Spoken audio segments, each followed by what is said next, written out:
They're off to a good-looking start.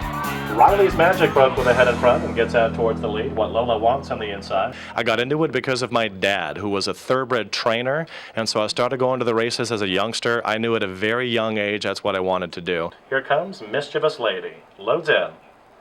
They're all set.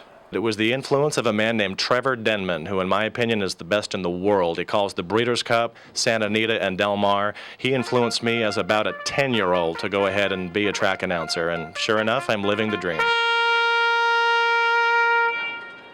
The horses have now reached the starting gate. They're set to load for today's 8th race. The biggest mistake I ever made, no doubt. There was a horse that I called the wrong name the whole way around. He won, and I never corrected it until the race was over. This is the daily program that we get now. I have crafted this, as you can see, the way that I want it so that it's handheld.